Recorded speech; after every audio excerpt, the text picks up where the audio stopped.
আগের দিনকে যখন তোমাদেরকে ছাদ বাগানটা ঘুরিয়ে দেখাচ্ছিলাম তখন নাকি আমি ক্যামেরাটা এত তাড়াতাড়ি মুভ করেছি, কেউ কেউ দেখতে পাওনি, তো কমেন্ট করেছিলে। আমি একদম আস্তে করে তোমাদেরকে দেখাচ্ছি। এই দেখো,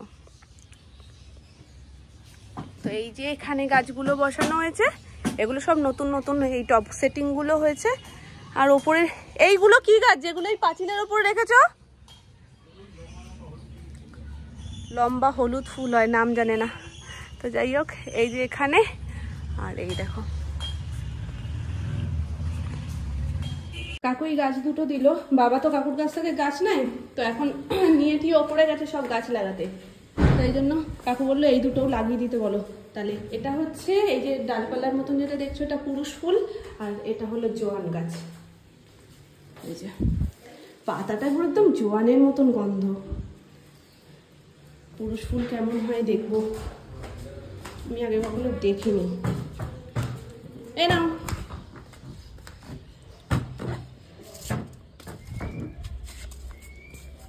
পুরুষ ফুল দিয়েছে, আর এটা জোয়ান গাছ, এটা পুরুষ ফুল গাছ। এই যে কাকু বললো এই দুটো লাগিয়ে দিতে। আর এটা জোয়ান গাছ, জোয়ানের মতন গন্ধ বেরোচ্ছে। এটা কি ও বাড়ির মাটি? গোলাপ গাছ নিয়ে এসছি, গোলাপ গাছ বসে বসে। কি কি কালার? একটা লাল, একটা খয়েরি, একটা হলুদ। এই যে গোলাপ গাছ কুড়িও এসে গেছে, তার মানে এই কদিনের মধ্যেই ফুটবে। বুগেনভেলিয়ার পিঙ্ক আর হলুদটা সব থেকে পুরনো। আমরা বুড়ুল গেছিলাম, সেবার প্রথম আমরা এই দুটো গাছ নিয়েছিলাম। গাছ দুটো ছোট ছোট ছিল, তো পিকনিক করতে গেছিলাম, সেখান থেকে আনা। আর তারপর থেকে গাছের শখ, তারপর থেকে একটা দুটো করতে করতে প্রচুর গাছ ছিল। আগের দিনই তোমাদের বললাম গাছগুলোর যত্ন, যেহেতু পুচকু তখন ছোট ছিল, অতটা করতে পারিনি, যার কারণে অনেক গাছ নষ্ট হয়ে গেছে। আপাতত এই কটা রয়েছে, তাও গাছের পরিস্থিতি খারাপই হয়ে গেছিলো। বাবা যত্ন করে আবার সবটা এরকম ঠিকঠাক হয়ে গেছে, এখন সতেজ একদম। এটা তো থোক রক্তজবা, আর এটা হলো স্থলপদ্ম গাছ। দেখো কতগুলো কুড়ি। আর স্থলপদ্ম ফোটার পরেও তোমাদেরকে দেখিয়েছিলাম, এখন না মিলিবাগে ভর্তি হয়ে যায়। তো মিলিবাগের একটা ওষুধ বাবা করতে দিয়েছে, মানে যারা আর কি সার বানায় তাদের কাছে, তো 1 সপ্তাহের মধ্যে দিয়ে দেবে। এই স্থলপদ্ম গাছে আর জবা গাছে সব থেকে বেশি মিলিবাগ ধরে, একদম পুরো কুড়িটাকে না নষ্ট করে দেয়, যার কারণে ফুলটা সেরকমভাবে পোক্তভাবে ফুটতে পারে না। যাই হোক, অনেকটা তো ছাড়িয়ে দিয়েছে হাত দিয়ে দিয়ে, আর বাকি ওষুধটা দিয়ে দিলে আশা করি পুরোটাই চলে যাবে। আর এই দিকটাতে রয়েছে রঙ্গন, এই একটা পিঙ্ক কালার আছে, একটা হোয়াইট কালারের রয়েছে, একটা ইয়েলো কালারের রয়েছে। কলকে ফুল গাছ, রজনীগন্ধা, শুধু গেট খোলার অপেক্ষা, তারপরেই একদম বোঝা যাবে যে ছাদে একটা শিউলি গাছ আছে। তো যাই হোক, ওই দিকটাতে রয়েছে অপরাজিতা। এটা হলো থোক গন্ধরাজ, শুধু কুড়িটা দেখো, এত বড় বড় ফুলটা ফোটে না পুরো এই সাইজের, আর সেই লেভেলের গন্ধ, মানে রাখলে না আশপাশ পুরো গন্ধে গন্ধ হয়ে যায়।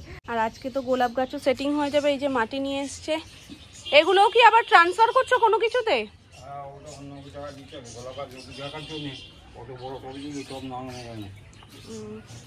তো সেটিং হোক। এই যে চলো এখন চট করে আমি নিচে গিয়ে স্নানটা সেরে ফেলি। সোনু বাথরুম আটকে বসে রয়েছে সেই কখন দিয়ে, আমাকে আজকে নিচেই স্নান করতে হবে, মানে নিচের বাথরুমে। আর দেরি করে লাভ নেই। এসেছিলাম তো আমি দোকানের কাজে, সোনাইকে নিয়ে এ চলে যাচ্ছে, একবার ও চলে যাচ্ছে। দোকানে আজকে যে কাজটার জন্য এসছি সেটাতে আমার মনটা মানে আনন্দে ভরে যাচ্ছে। জাস্ট আর একটু বাকি। আবার নীলটা নিলে? ওটাই আছে, ওর কাছেই আছে।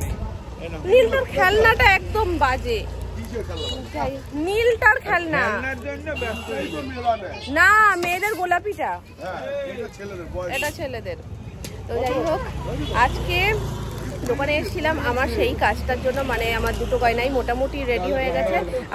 আমাকে একবার লাস্ট দেখিয়ে নিল যে কিরকম কি সব ঠিক আছে কিনা, কারণ এরপর আর ঠিক করা যাবে না কোনো কিছু যদি অসুবিধা হয়। তো সেগুলো সমস্ত কিছু চেক করে নিলাম। এখন ডাইরেক্ট পালিশ আর মিনেটা হয়ে তারপর আমার কাছে আসবে, আর খুব শিগগিরই তোমাদের সাথেও শেয়ার করতে পারবো।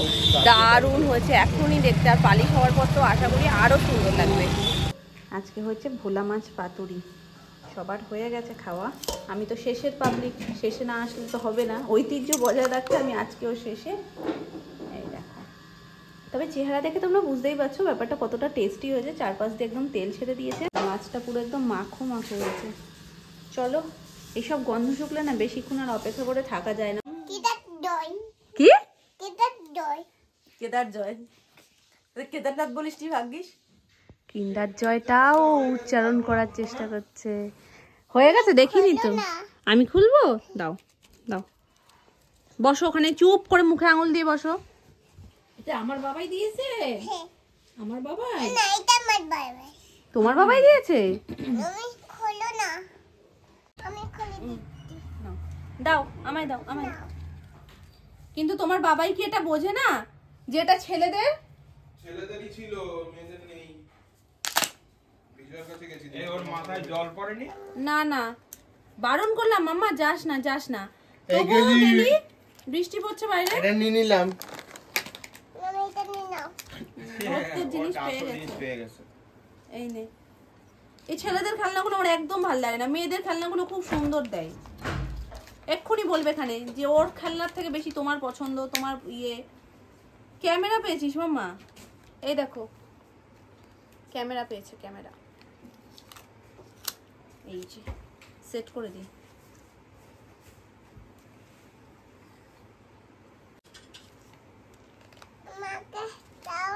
তোমাকেই তো দেবো, আগে ক্যামেরাটা একটু সেট করে দেবে না। সেট করব না বলো? একদম দেবে না। এই পচা কাজ করছো তা না দেব, আমি মেনে দেব। তুমি কিভাবে করবো এটা? দেখো আমি ঠিক গেলাম। দাঁড়া,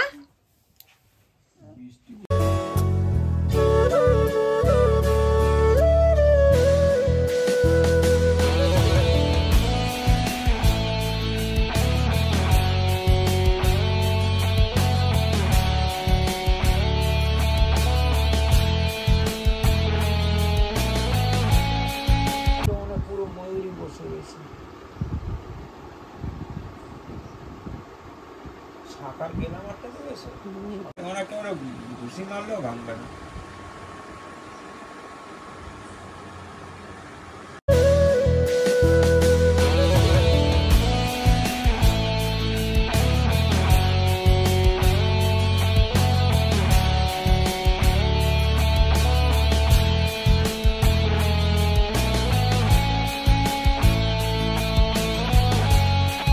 রাতে যদি এরকম একটা ভাজা হয়, জাস্ট ব্যাপারটা জমে যায়, তাই না বলো? দোকানের সামনে রাতের বাজার বসে, তো ওখান থেকে বেগুনগুলো এনেছে। এত সুন্দর দেখতে, বাইরে থেকে তো সুন্দর বটেই, আর ভেতরে একদম ফ্রেশ। তো ওটা দেখেই না মনে হলো একটু বেগুনটা চটপট ভাজা করা যায়। বেগুনগুলোকে লম্বা করে কেটে এর মধ্যে দিয়ে দিয়েছি বেসন, স্বাদ মতো নুন, মিষ্টি, আর তার মধ্যে দিয়েছি আদা পেস্ট, লঙ্কা পেস্ট, লঙ্কার হালকা একটু গুঁড়ো দিয়েছি, ধনে গুঁড়ো দিয়েছি, আর দিয়েছি ওপর থেকে একটু ধনেপাতা কুচি। ধনেপাতাটা এমনিই খুব ভালো লাগে, আর তার মধ্যে ধনেপাতার যা গন্ধ, এখনগুলোকে জাস্ট হালকা হালকা করে বেগুনের গায়ে লাগিয়ে নেব। আর এই ধনেপাতা কুচিগুলো যখন বেগুনের সাথে একেবারে ফ্রাই হয়ে যাবে, দেখতে আরও বেশি সুন্দর লাগবে। তো চলো, এটা ফার্স্ট টাইমই ট্রাই করছি, একটু চটর পটর ইচ্ছে করছিল, তো সেই জন্যই এরকমভাবে বেগুনটাকে করা আর কি। দেখা যাক খেতে কেমন হয়। তেল মোটামুটি গরম হয়ে এসছে, এবার একে একে ছেড়ে দেবো। জিনিস তো তোমাদেরকে বলতে ভুলেই গেছি, যেটা এর মধ্যে দিয়েছিলাম সেটা হলো বেসনের পাশাপাশি একটু বিস্কুটের গুঁড়ো, যার জন্য ব্যাপারটা একটু বেশি মাখো মাখো। আর বেগুনের গায়ে দেখতে পাচ্ছ ব্যাপারটা কিন্তু ধরে রয়েছে।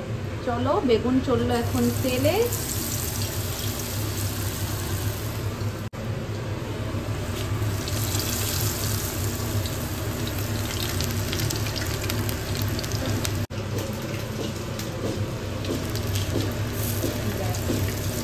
তিনটেই হোক, এপিট ওপিট করে ভালো করে ভেজে তুলে নেব, আর একে একে পরপর করে সবকটা ভেজে নেব।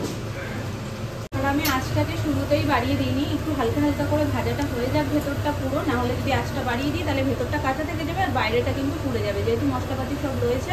তো একটু হালকা আঁচে হোক, তারপর এটাকে একটু বাড়িয়ে দেবো। বেগুন ভাজা এখানে কমপ্লিট।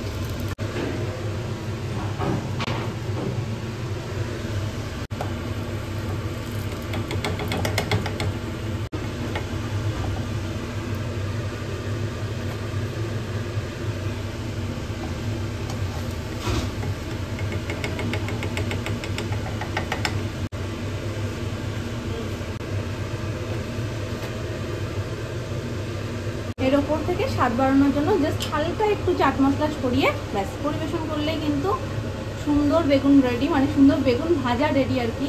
শীতকালে বেগুন সুন্দরী, এটা না বেগুন সুন্দরী আলাদা হয়।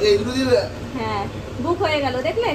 তো শীতকালে অবশ্যই মেনুতে একবার এটা ট্রাই করো, আই হোপ নর্মাল বেগুন ভাজা ভুলে যাবে। মেয়েদের স্পেশালি গয়নাগাটি নিয়ে প্রচুর শখ থাকে, কারোর কারোর যে জিনিসটার মানে অনেক দিন ধরে ইচ্ছে যে করব আর সেটা যখন হাতে পায় একটা আলাদা রকমই আনন্দ হয় দেখবে। তো সেরকমই একটা জিনিস এইটা, মামনির যে শাখা বাঁধানোটা দেখছো, এটা মামনির অনেক দিনের একটা শখ যে চওড়া শাখা বাঁধাবে। তো একটু ডিজাইনটা অন্যরকম, মানে মাছ ময়ূরটা ভীষণ কমন ছিল, কিন্তু এই যে ময়ূরটা, এই ময়ূরটা একদম অন্যরকম, আর ময়ূরের সাথে ফুলের কম্বিনেশনটা ভীষণ সুন্দর লাগছিল। যদিও ময়ূরটা আমরা যেটা ফার্স্ট সিলেক্ট করেছিলাম সেটা একদম অন্যরকম ছিল। তারপর যখন আমরা শাখাটা আর কি সুমন আনতে যাই, তখন বললো ওই ময়ূরটার থেকে এই ময়ূরটা বেশি ভালো লাগবে, তো যদি বলো, যেহেতু শাখাটা অর্ডারই মানে বানিয়ে ওরা কাটিয়ে দেবে, তো সেই জন্য সুমন বললো যে দেখো এই ময়ূরটা কি ভালো লাগবে, তোমাদের যদি পছন্দ হয় তাহলে সিলেক্ট করবো।